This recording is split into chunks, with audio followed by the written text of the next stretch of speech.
ओम शांति 9/6/2025 प्रातः मुरली। ओम शांति बाप दादा मधुबन। ओम शांति मीठे बाप दादा, मीठे बच्चे, अंजी मीठे बाबा, तुम सारे विश्व पर शांति का राज्य स्थापन करने वाले बाप के मददगार हो। अभी तुम्हारे सामने सुख शांति की दुनिया है। तुम सारे विश्व पर शांति का राज्य स्थापन करने वाले बाप के मददगार हो। अभी तुम्हारे सामने सुख शांति की दुनिया है। प्रश्न है, बाप बच्चों को किस लिए पढ़ाते हैं? पढ़ाई का सार क्या है? उत्तर, बाप अपने बच्चे को स्वर्ग का प्रिंस, विश्व का मालिक बनाने के लिए पढ़ाते हैं। बाप कहते हैं, बच्चे पढ़ाई का सार है, दुनिया की सब बातों को छोड़ दो। ऐसे कभी नहीं समझो हमारे पास करोड़ है, लाख है, कुछ भी हाथ में नहीं आएगा। इसलिए अच्छी रीति पुरुषार्थ करो, पढ़ाई पर ध्यान दो।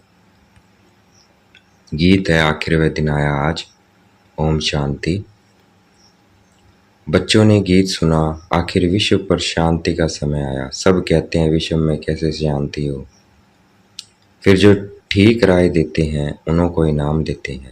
नेहरू भी राय देते थे, शांति तो हुई नहीं, सिर्फ राय देके गए। अभी तुम बच्चों की बुद्धि में है कि कोई समय सारे विश्व भर में सुख शांति संपत्ति आती थी, वह अभी नहीं है, या फिर होने वाली है। चक्कर तो फिरेगा ना। यह तुम संगम युगी ब्राह्मणों की बुद्धि में है। तुम जानते हो भारत फिर सोने का बनना है। भारत को ही गोल्डन स्पैरो, सोने की चिड़िया कहा जाता है। कहते हैं ना भारत को सोने की चिड़िया। बल महिमा तो करते हैं, परंतु सिर्फ कहने मात्र। तुम तो अभी प्रैक्टिकल में पुरुषार्थ कर रहे हो। जानते हो बाकी थोड़े रोज हैं, तो यह सब नरक के दुख की बातें भूल जाती हैं। थोड़ा समय है, इसलिए ये नरक की सब बातें भूल जाती है। तुम्हारी बुद्धि में अब सुख की दुनिया सामने खड़ी है। जैसे आगे विलायत से आते थे तो समझते थे अभी बाकी थोड़ा समय पहुंचने में, क्योंकि आगे विलायत से आने में बहुत टाइम लगता था। अभी तो एरोप्लेन में जल्दी पहुंच जाते हैं। अभी तुम बच्चों की बुद्धि में है कि अब हमारे सुख के दिन आने हैं, जिसके लिए पुरुषार्थ कर रहे हैं। बाबा ने पुरुषार्थ भी बहुत सहज बताया है। ड्रामा अनुसार कर पहले माफिक, यह सर्टेन है।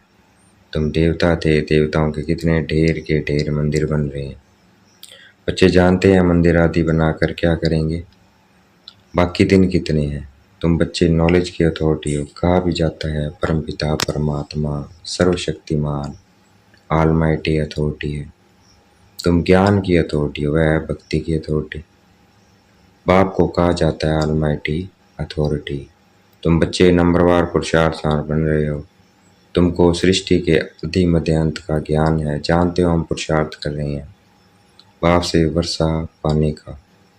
जो भक्ति की अथॉरिटी है वो सबको भक्ति ही सुनाते हैं। तुम ज्ञान की अथॉरिटी हो तो ज्ञान ही सुनाते हो। भक्ति की अथॉरिटी वाले भक्ति, हम ज्ञान सुनाते हैं। सतयुग में भक्ति होती नहीं है, पुजारी एक भी होता नहीं है, पूज्य ही पूज्य हो। आधा कल्प है पूज्य, आधा कल्प है पुजारी। भारतवासियों के लिए ही पूज्य थे तो स्वर्ग था, अभी भारत पुजारी नरक है। तुम बच्चे अब प्रैक्टिकल लाइफ बना रहे हो। नंबरवार पुरुषार्थ अनुसार सबको समझाते रहते हो और वृद्धि को पाते रहते हो। ड्रामा में पहले से ही नूंद है। ड्रामा तुमको पुरुषार्थ कराते रहते हैं, तुम करते रहते हो। जानते हो ड्रामा में हमारा विनाशी पार्ट है। दुनिया इन बातों को क्या जाने, हमारा ही ड्रामा में पार्ट है। जो कहेगा वही समझेगा ना कि कैसे हमारा इस ड्रामा में पार्ट है। ये सृष्टि चक्कर फिरता ही रहता है। यह वर्ल्ड की हिस्ट्री ज्योग्राफी तुम्हारे सिवाय और कोई को मालूम नहीं है। ऊंचते ऊंच कौन है दुनिया में कोई नहीं जानते हैं। ऋषि मुनि आदि भी कहते थे हम नहीं जानते, नेति नेति कहते थे ना। अभी तुम बच्चे तो जानते हो वह रिश्ता बाप है और हमको पढ़ा रहे हैं। यह भी बाबा ने बार बार समझाया है कि यहाँ जब बैठते हो तो देही अभिमानी होकर बैठो। बाबा ने बार बार समझाया है। यहाँ बैठते हो तो क्या होकर बैठो, देही अभिमानी होकर बैठो। एक बाप भी राजयोग सिखलाते हैं और वर्ल्ड की हिस्ट्री ज्योग्राफी समझाते हैं। बाप कहते हैं मैं कोई थॉट रीडर नहीं हूँ, इतनी बड़ी दुनिया है, इनको क्या बैठ रीड करेंगे। बाप तो खुद कहते हैं मैं ड्रामा की नूंद अनुसार आता हूँ तुम्हें पावन बनाने। ड्रामा में मेरा जो पार्ट है वही बजाने आता हूँ, बाकी मैं कोई थॉट रीड नहीं करता हूँ। बतलाता हूँ मेरा क्या पार्ट है और तुम क्या पार्ट बजा रहे हो। तुम यह नॉलेज सीख कर दूसरों को सिखला रहे हो। मेरा पार्ट ही है पतितों को पावन बनाना, यह भी तुम बच्चे जानते हो। तुम तिथि तारीख आदि सब जानते हो, दुनिया में कोई थोड़ी जानते हैं। तुमको बाप सिखला रहे हैं, फिर जब यह चक्कर पूरा करेंगे तो फिर बाबा आएंगे। उस समय जो सीन चली है वह फिर कल बाद चलेगी। एक सेकंड न मिले दूसरे से यह नाटक फिरता रहता है। तुम बच्चों को वेद के नाटक का पता है, फिर भी तुम घड़ी घड़ी भूल जाते हो। बाबा कहते हैं तुम सिर्फ याद करो हमारा बाबा बाबा है, वही टीचर है, गुरु है। तुम्हारी बुद्धि उस तरफ चली जानी चाहिए। आत्मा खुश होती है बाप की महिमा सुनकर। सब कहते हैं हमारा बाबा बाबा टीचर है, वह सच्चा ही सच्चा है। पढ़ाई भी सच्ची और पूरी है। उन मनुष्य की पढ़ाई अधूरी है तो तुम बच्चों की बुद्धि में कितनी खुशी होनी चाहिए। बड़ा इम्तिहान पास करने वालों की बुद्धि में जास्ती खुशी रहती है। तुम कितना ऊंच पढ़ते हो, कितनी कपारी खुशी होनी चाहिए। देखो दुनिया में भी IAS IPS का एग्ज़ाम देते हैं तो कितनी खुशी होती है। भाई बड़ा इम्तिहान पास कर रहे हैं तो ये तो क्या सबसे ऊंच है, तो कितनी खुशी होनी चाहिए। लक्ष्मी नारायण बनने का पेपर, विश्व का मालिक बनने का पेपर दे रहे हैं तो कितनी खुशी होनी चाहिए। भगवान बाबा वेद का बाप हमको पढ़ा रहे हैं, तुम्हारे रोमांच खड़े हो जाने चाहिए। वही एपिसोड रिपीट हो रहा है, सिवाय तुम्हारे किसी को पता नहीं है। कल्प की आयु ही बढ़ा दी है। तुम्हारी बुद्धि में अब 5000 वर्ष की सारी स्टोरी चक्कर खाती रहती है, जिसको ही सवदर्शन चक्कर कहा जाता है। बच्चे कहते हैं बाबा तूफान बहुत आते हैं, हम भूल जाते हैं। बाबा कहते हैं तुम किसी को भूल जाते हो। बाप जो तुमको डबल सिरताज विश्व का मालिक बनाते हैं उनको तुम कैसे भूलते हो। दूसरे किसी को नहीं भूलते हो। स्त्री बाल बच्चे चाचा मामा मित्र संबंधी आदि सब याद है। बाबा कहते मेरे को भूल जाते हो, वो तो नहीं भूलते, वो तो सब याद है। बाकी इस बात को तुम भूलते क्यों। तुम्हारी युद्ध इस याद में है। जितना हो सके याद करना है, जितना हो सके याद करना है। बच्चों को अपनी उन्नति के लिए सवेरे सवेरे उठ बाप की याद में सैर करनी है। तुम छतों पर व बाहर ठंडी हवा में चले जाओ, यहाँ ही आकर बैठना कोई ज़रूरी नहीं है। बाहर भी जा सकते हो, सवेरे के टाइम कोई डर आदि की बात नहीं रहती है। बाहर में जाकर पैदल करो, आपस में यही बातें करते रहो। देखिए कौन बाबा को जास्ती याद करते हैं, फिर बताना चाहिए कितना समय हमने याद किया। बाकी समय हमारी बुद्धि कहाँ कहाँ गई। इसको कहा जाता है एक दो में उन्नति को पाना।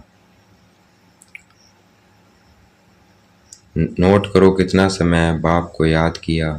बाबा की जो प्रैक्टिस है वह बतलाते हैं। याद में तुम 1 घंटा पैदल करो तो भी टांग थकेगी नहीं।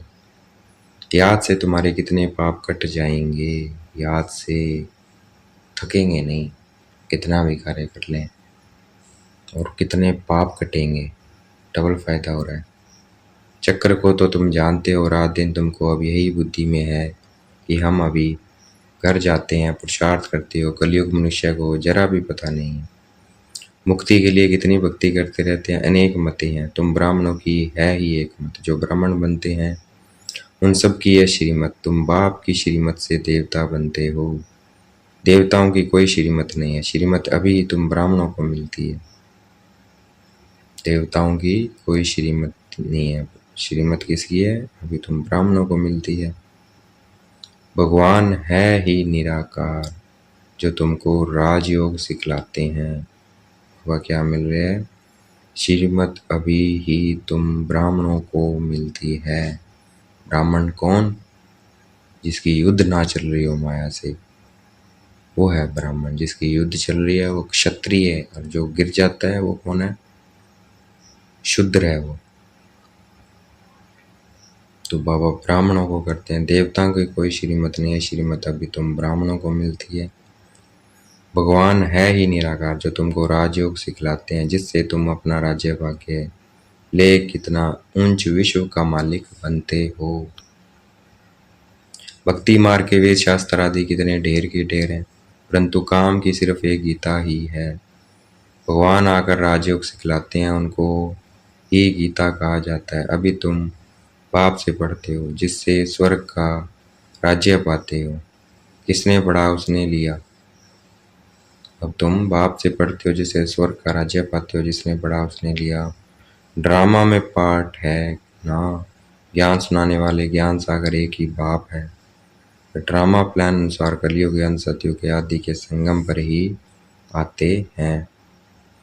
कोई भी बात में मुंझो नहीं, बाप इसमें आकर पढ़ाते हैं और कोई भी पढ़ा न सके। ये दादा भी आगे कोई से पढ़ा हुआ होता तो और भी बहुत उनसे पढ़े हुए होते। बाप तो कहते हैं इन गुरुओं आदि सबका उद्धार करने मैं आता हूँ। अभी तुम बच्चों की एम ऑब्जेक्ट सामने खड़ी है, हम यह बनते हैं। यह है ही नर से नारायण बनने की सत्य कथा। इनकी फिर भक्ति मार्ग में महिमा चलती है, भक्ति मार्ग की रस्म चलती आती है। अभी यह रावण राज्य पूरा होना है। तुम अभी दशहरा आदि में थोड़ी जाएंगे। तुम तो समझाएंगे ये क्या करते हैं, यह तो बेबीज का काम है। बड़े बड़े आदमी देखने जाते हैं रावण को कैसे जलाते हैं। यह कौन, कोई बता न सके। रावण राज्य है ना। दशहरे आदि में कितनी खुशी मनाते हैं, जिसमें रावण को जलाते आते हैं। दुख भी चला आता है, कुछ भी समझ नहीं है। अभी तुम समझते हो हम कितने बेसमझ थे, रावण बेसमझ बना देते हैं। अभी तुम कहते हो बाबा हम लक्ष्मी नारायण जरूर बनेंगे, हम कोई कम पुरुषार्थ थोड़ी करेंगे। यह एक ही स्कूल है, पढ़ाई बहुत सहज है। बूढ़ी बूढ़ी माताएं और कुछ नहीं याद कर सकती तो सिर्फ बाप को याद करे। मुख से हे राम तो कहते हैं ना, बाबा यह बहुत सहज बताते हैं। तुम आत्मा हो, परमात्मा बाप को याद करो तो तुम्हारा बेड़ा पार हो जाएगा। कहाँ चले जाएंगे? शांति धाम, सुख धाम। और सब कुछ भूल जाओ, जो कुछ सुना है पढ़ा है वह सब भूल कर अपने को आत्मा समझ बाप को याद करो तो बाप से वर्षा जरूर मिलेगा। बाप की याद से ही पाप कट जाते हैं। कितना सहज है, कहते भी हैं भृकुटी के बीच में चमकता है सितारा। तो जरूर इतनी छोटी आत्मा होगी ना। डॉक्टर लोग बहुत कोशिश करते हैं आत्मा को देखने की, परंतु है बहुत सूक्ष्म है। हठ आदि से कोई देख न सके। पाप भी ऐसे ही बिंदी है, कहते हैं जैसे तुम साधारण हो हम भी साधारण भर तुमको पढ़ाता हूँ। किसी को क्या पता कि इन्हों को भगवान कैसे पढ़ाते होंगे।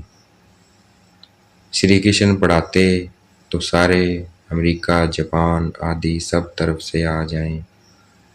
उनमें इतनी कशिश है, श्री कृष्ण के साथ प्यार तो सबका है ना। अगर श्री कृष्ण पढ़ाते तो सारे आ जाते, अमेरिका जापान आदि सब तरफ से आ जाएं। उनमें इतनी कशिश है श्री कृष्ण में। श्री कृष्ण के साथ प्यार तो सबका है ना। अभी तो तुम बच्चे जानते हो हम सो बन रहे हैं। अभी तो हम बन रहे हैं श्री कृष्ण, पढ़ा नहीं रहे हो, हम बन रहे हैं। श्री कृष्ण है प्रिंस, उन्हें याद में उन्हें गोद में लेना चाहते हैं तो पुरुषार्थ करना पड़े ना। कोई बड़ी बात नहीं है। बाप अपने बच्चों को स्वर्ग का प्रिंस विश्व का मालिक बनाने के लिए पढ़ाते हैं। बाप कहते हैं बच्चे पढ़ाई का सार है, दुनिया की सब बातों को छोड़ दो। ऐसे कभी नहीं समझो कि हमारे पास करोड़ हैं लाख हैं, कुछ भी हाथ में नहीं आएगा। इसलिए अच्छी रीति पुरुषार्थ करो। बाप के पास आते हो तो बाप बुलाना देते हैं। 8 मास से आते हो और बाप इस स्वर्ग की बादशाही मिलते हैं, उनसे इतना समय मिले भी नहीं। कहते हैं बाबा फलाना काम था। अरे तुम मर जाते फिर यहाँ कैसे आते। बाबा कहते कुछ हो जाता फिर वर्षा नहीं लिया तो जल्दी से वर्षा ले लो। समय का और शरीर का कुछ नहीं पता। यह बहाने थोड़ी चल सकेंगे। बाप राजयोग सिखा रहे हैं और तुम सीखते नहीं हो। इसने बहुत भक्ति की होगी, उनको 7 रोज तो क्या 1 सेकंड में भी तीर लग जाए।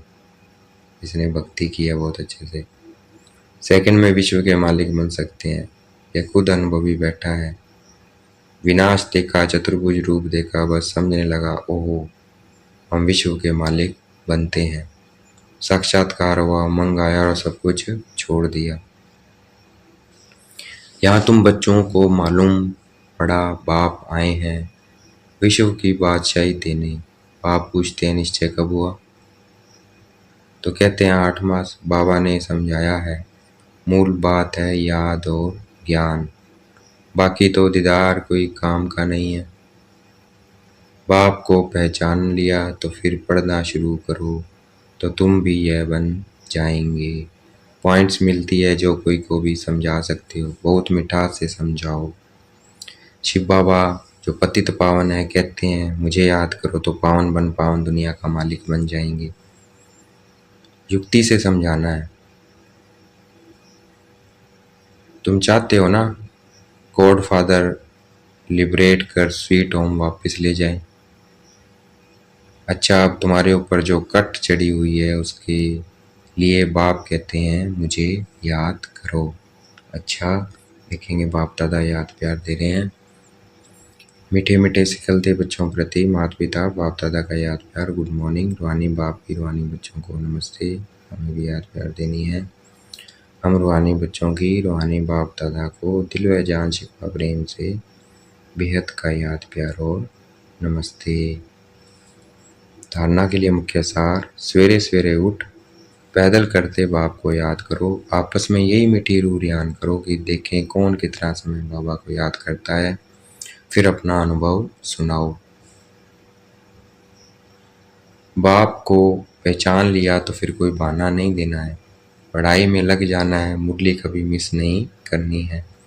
आज का वरदान है, देखेंगे बाप दादा ने मस्तक पे याद रखा वरदान दे रहे हैं। सर्व के गुण देखते हुए स्वयं में बाप के गुणों को धारण करने वाले गुण मूर्त भव। सर्व के गुण देखते हुए स्वयं में बाप के गुणों को धारण करने वाले गुण मूर्त भव। सबके गुण देखने हैं। संगम युग पर जो बच्चे गुणों की माला धारण करते हैं वही विजय माला में आते हैं। इसलिए होली अंश बन सर्व के गुणों को देखो और एक बाप के गुणों को स्वयं में धारण करो। यह गुण माला सभी के गले में पड़ी हुई हो। जो जितना बाप के गुण स्वयं में धारण करते हैं उनके गले में उतनी बड़ी माला पड़ती है। गुण माला को सिमरन करने से स्वयं भी गुणमूर्त बन जाते हैं। इसी की यादगार में देवताओं और शक्तियों के गले में माला दिखाते हैं। आज का स्लोगन है, साक्षीपन की स्थिति ही यथार्थ निर्णय का तख्त है। साक्षीपन की स्थिति ही यथार्थ निर्णय का तख्त है। व्यक्त इशारे, आत्मिक स्थिति में रहने का अभ्यास करो, अंतर्मुखी बनो। अंतर्मुखी होकर कार्य करने से विघ्नों से व्यर्थ संकल्पों से बच जाएंगे। कितना फायदा है, तो अंतर्मुखी होकर कार्य करना है। मैं आत्मा कर रही हूँ, अपने अंतर में रहना है। मैंने ये इतने जन्म लिए, मैं ये था, मैं ये बन रहा हूँ। तो अंतर्मुखी होकर कार्य करने से विघ्नों से व्यर्थ संकल्पों से बच जाएंगे और समय में बहुत बच जाएगा। जो अंतर्मुखी रहते हैं उनमें स्मृति की समृद्धि भी आती है और आत्मा रूपी नेत्र पावरफुल बनता जाता है, जिससे यदि कोई भी विघ्न आने वाला होगा तो यह महसूसता आएगी कि आज कोई पेपर होने वाला है। और जितना पहले से मालूम पड़ता जाएगा तो होशियार होने के कारण सफलता पा लेंगे। जितना अंतर्मुखी होंगे तो पता लग जाएगा पेपर आने वाला है, और जितना पहले से मालूम पड़ता जाएगा तो होशियार होने के कारण सफलता पा लेंगे। अच्छा, ओम शांति। शुक्रिया मीठे बाबा, शुक्रिया।